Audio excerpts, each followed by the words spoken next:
आई अगं मी खूप सिरियसली बोलतेय. अगं मी कुठे काय म्हणतेय, मी पण सिरियसलीच बोलतेय ना. भास असेल ईशा, विसरून जा, नको एवढा विचार करू. नाही आई, भास नक्कीच नव्हता. मला मला दिसली अगं ती बाई, लख्ख दिसली आणि माझ्याकडे बघून हसत होती ती. अगं बाई, तुला लिंबू सरबत आणायचं, आणते.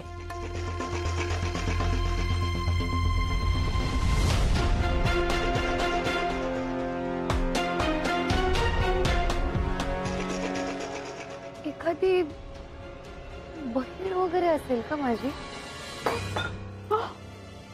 आई अगं काय झालं? ईशा,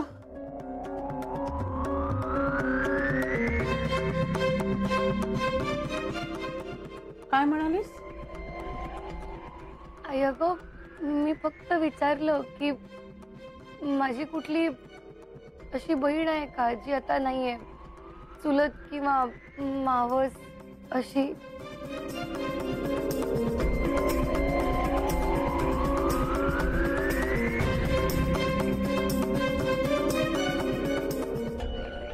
आई अगं काय झालं? मी मी सहज विचारलं की कोणी अशी बहीण आहे का माझी दूरची. हो आहे, म्हणजे होती.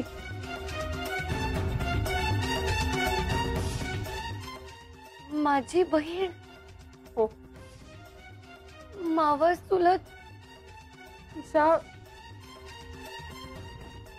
सख्खी बहीण.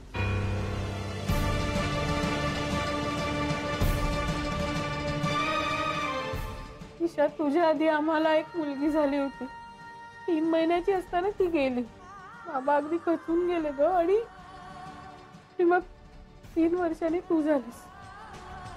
पण पण तुम्ही मला यातलं काहीच का नाही सांगितलं तितके वर्ष?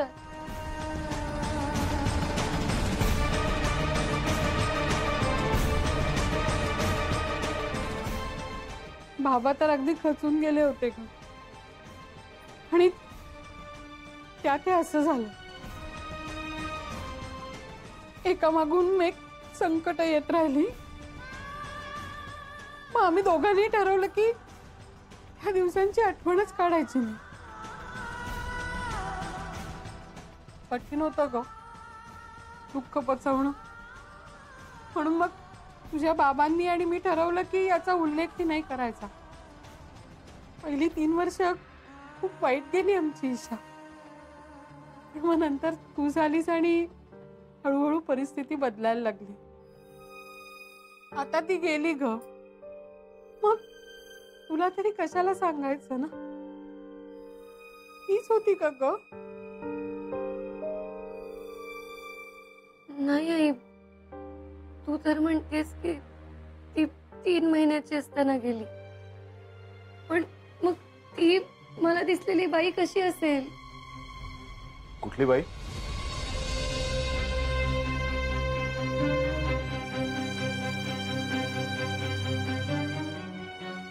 काय झालं? ईशा, हे बघ, आता बघ कसा पळून जातो का नाही तुझा ताप. अगं बाई, जावई बापू या ना.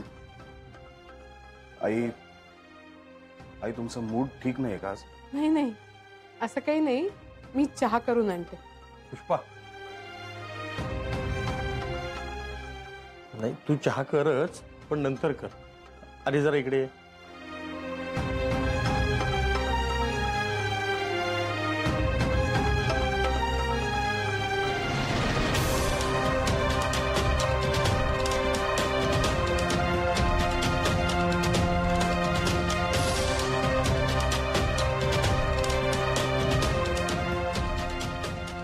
ईशा,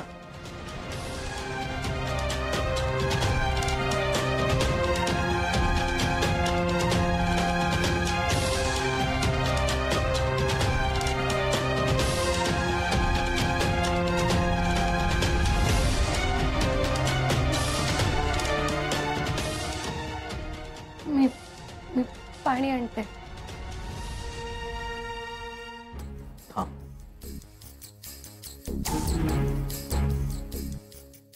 काय झालं ईशा? का वागतेस तू असं माझ्याशी? काय चुकलंय माझं आणि ही कुठली शिक्षा देतेस?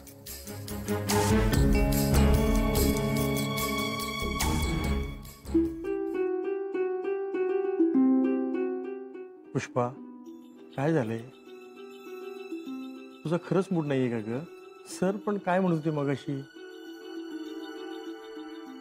नाही, जावई बापू आले ना त्याच्या आधी विषयच तसा निघाला होता हो. कसला विषय? ईशा म्हणत होती की तिला जोगतीनबाई भेटली होती आणि ती म्हणाली की तू देवीची प्रार्थना कर आणि तुझ्या सगळ्या प्रश्नांना देवी उत्तरं दे. मग ईशानी प्रार्थना केली आणि परातीत तिला एका बाईचा चेहरा दिसला. काय? हो, मला म्हणाली आई तो चेहरा ओळखीचा नव्हता ग. मग मला कसा काय दिसला? हं, बरोबर. मला म्हणाली आई आपली कोणी मावस चुलत आत्ते अशी कोणी बहीण आहे का? नेमकं वाईट वाटून घेऊ नका पण मी तिला खरं सांगितलं काय? आपल्या पहिल्या मुलीबद्दल.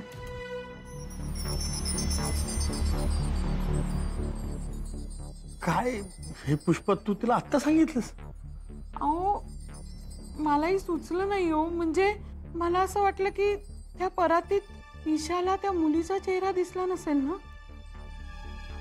अगं पण पुष्पा, तिची तब्येत बरी नसताना तिला हे कशाला सांगायचं आता? तिने टेन्शन घेतलं आणि तिचा ताप आणखीन वाढला तर?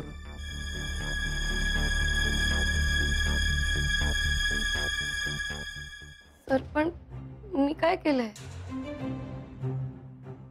ईशा इकडे बघ, इकडे बघ, इकडे बघ. सांग मला काय दिसतंय माझ्या चेहऱ्यातून? सांग.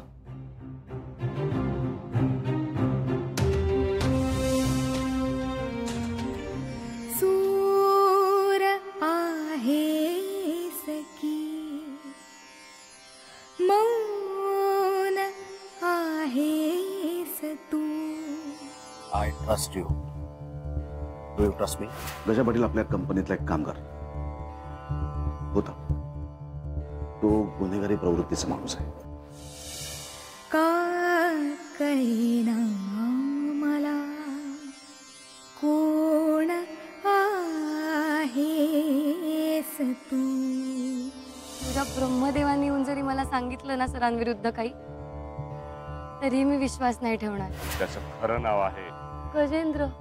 गजेंद्र उर्फ गजा पाटील. बोल क्या डोळ्यात दिसते, ओठ मिटली. मला सांगा गजा पाटील कोण आहे? तुझे नाव घेतलंस ना, ते नाव जेव्हा जेव्हा उच्चारलं गेलं तेव्हा तेव्हा रक्ताचे पाठ वाहिलेत. म्हणजे सरांनी त्यांच्या भूतकाळाबद्दल जे काही सांगितलं ते सगळं इथे बसून बनवून सांगितलं. भूतकाळाच्या किनारी थांबुनी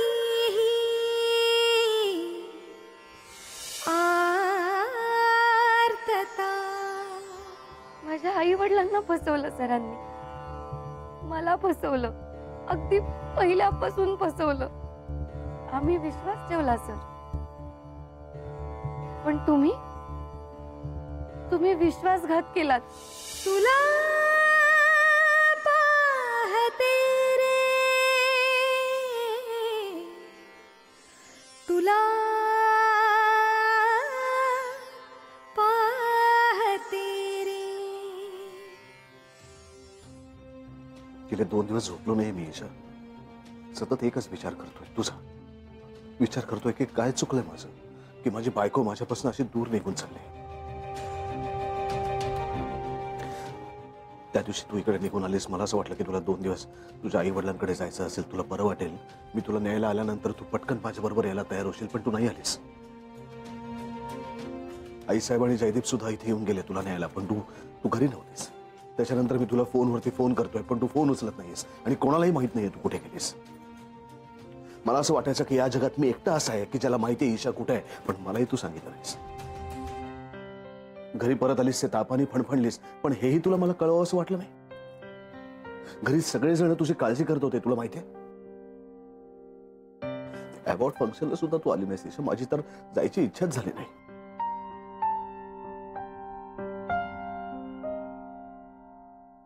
सगळ्या जगाने माझ्याकडे पाठ फिरवली ना तरी चालेल ईशा, पण तू असं करू नकोस. तू मला सोडून जाऊ नकोस प्लीज.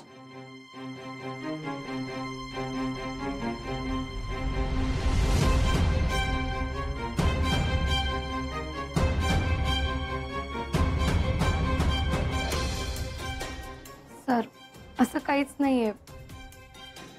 मी पाणी आणते तुमच्यासाठी. असं काही नाहीये. एरवी एक क्षण सुद्धा माझा हात न सोडणारी माझी बायको आज माझा हात सोडून निघून चालली.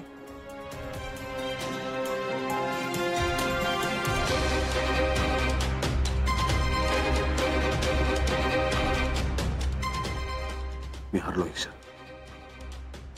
माझ्याकडनं भयंकर मोठी काहीतरी चूक घडली म्हणून तू दुखावली गेलीस. पण नवरा बायकोच्या नात्यामध्ये विश्वास हाच खूप महत्वाचा असतो ना. जे काही मनात असेल ते बोलून टाकायचं ना, त्याशिवाय प्रॉब्लेम कसा सुटणार आहे.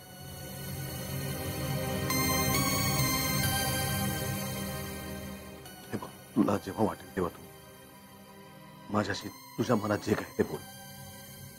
मी मागे हटणार नाही.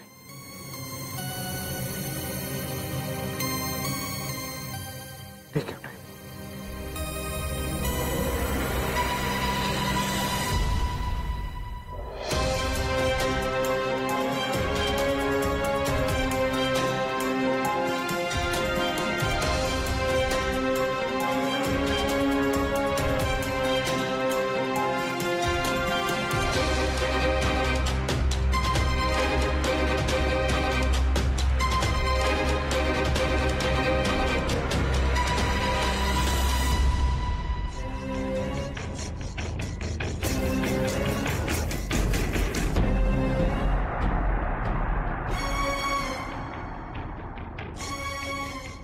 जावई बापू, अहो, चहा करते, थांबा ना.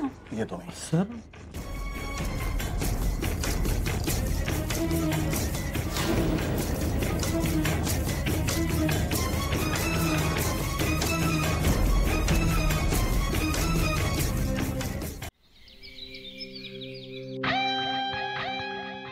वाचा. काय झेंडे वाचा. महाराज काय काल काय बोलले होते मी सरांना? तुम्ही या फंक्शनला गेला नाहीत तर त्याची नेगेटिव्ह पब्लिसिटी होणार. And there you go. वाचा. आता कळलं मी का बोलत होते? या फंक्शनचा इम्पॉर्टन्स सरांना माहिती नाहीये. 100% माहितीये. 2 वर्ष झाले सरांना माहितीये केवढा मोठा इव्हेंट आहे हा, केवढा महत्वाचा आहे आपल्यासाठी आणि आपल्या कंपनीसाठी. सर गेले असते, त्यांचा फोटो आला असता अवॉर्ड रिसीव्ह करताना. It would have been beneficial for us and for our company. आणि सगळ्यात महत्वाचं म्हणजे सरांसाठी सुद्धा ते खूप बेनिफिशियल होतं. आणि काय झालंय आता? नेगेटिव्ह पब्लिसिटी होतीये सरांची. सरांनी ओढवून घेतलंय सगळं आपल्या अंगावर. झेंडे, मला नाही आवडत आहे हे सगळं. आय एम नॉट लाइकिंग दिस. खूप बदललेत सर, खूप जास्त. म्हणजे इतकी मेहनत करून आपण एम्पायर उभं करायचं आणि हे असं उद्ध्वस्त करायचं स्वतःच. ईशामुळे होतं हे सगळं. Zende, I was just about to say that. ती या कंपनीत आल्यापासून कंपनी चेंज झालीये, सर चेंज झालेत आणि मला हे नाही आवडत आहे झेंडे. झेंडे, अशाने ना एक दिवस कंपनी बुडेल, बाकी काही होणार नाहीये.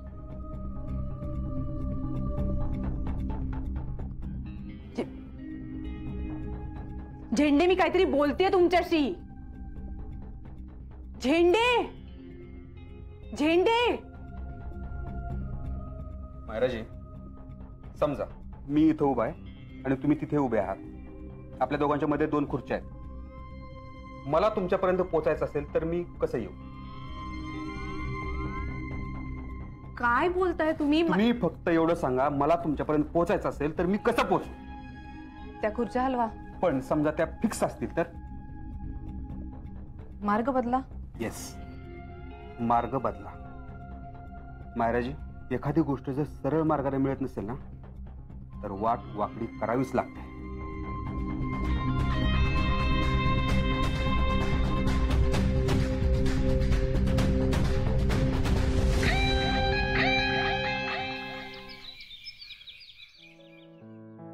पेशंट, ही घ्या गोळी.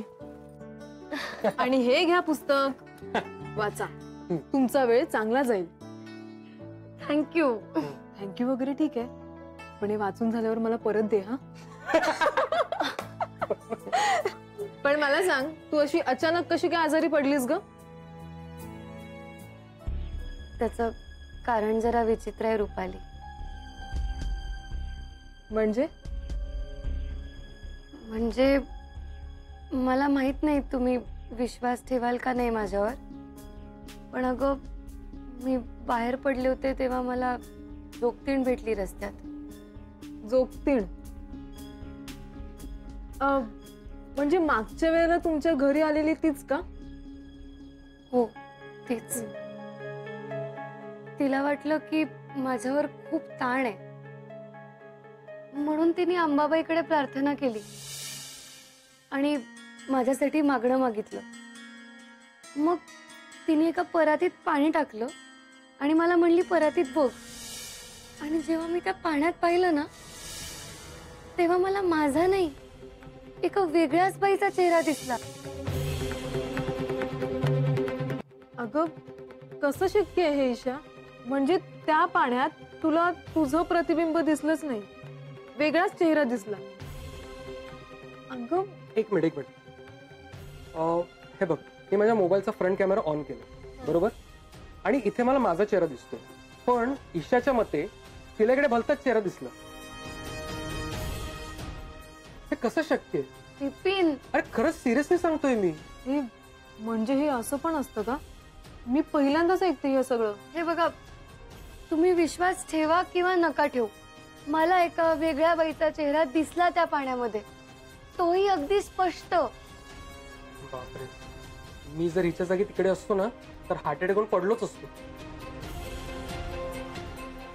ईशा, नाही म्हणजे जे काय घडलं ते भास नव्हतं ना? 100% भास नव्हता. उलट तो चेहरा अजूनही डोळ्यासमोर येतोय माझ्या. सारखं वाटतंय की मी पाहिलाय कुठेतरी, पण ओळख पटत नाहीये. ईशा, तुला या सगळ्याचा खूप त्रास होत असेल ना? हो यार, म्हणजे तूच बघ ना, आता या सगळ्याचा नेमका अर्थ लावायचा तरी काय? ईशा, मला असं वाटतंय की तू हे सगळं विसरून जा. रुपाली, तुला दुसराच कुठला तरी चेहरा दिसला हे विसरून जा, कारण सध्या तू रिकवर होणं जास्त महत्वाचं आहे. ऍब्सोल्युटली. शक्य नाहीये. अगं तो चेहरा विसरणं शक्य नाहीये. तो चेहरा अजूनही माझ्या डोळ्यासमोर तरळतोय. रुपाली, ईशा, माझ्याकडे एक आयडिया आहे. माझा एक मित्र आहे, तो खूप छान स्केचेस काढतो. म्हणजे हिला जो चेहरा दिसला होता ना, त्याचं तू वर्णन त्याला सांग आणि तो त्या चेहऱ्याचं स्केच काढेल. म्हणजे काय होईल, आपल्याला तो चेहरा ओळखण्यासाठी खूप मोठी मदत होईल. हा, म्हणजे पोलीस गुन्हेगारांचं स्केच करून घेतात तसंच ना? खरंय, आणि आपण हे ट्राय करायला हरकत नाही. हा, गुड आयडिया.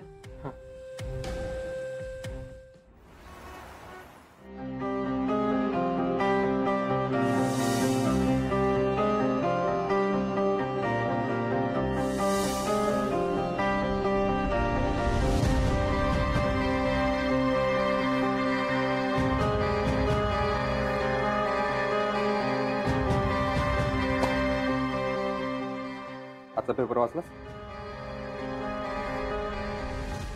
का? वेळ मिळाला नसेल ना? सेम आले तो पुरस्कार द्यायला, पण विक्रांत सरंजामेला पुरस्कार घ्यायला वेळ नाही. तो पुरस्कार घाल चुलीत. हो, मग एक दिवस तुझी ही इंडस्ट्री आहे ना, ती चुलीत घालायची वेळ येणार आहे आपल्यावर. काय बडबडतोस? आयुष्यात एवढी महत्वाची कामं असताना कुठे गेला होतास तू? ईशाकडे गेलो होतो आता. मग आली नाही ती ऑफिसमध्ये ना खुपसायला? ती माझ्याशी बोलायला सुद्धा तयार नाही.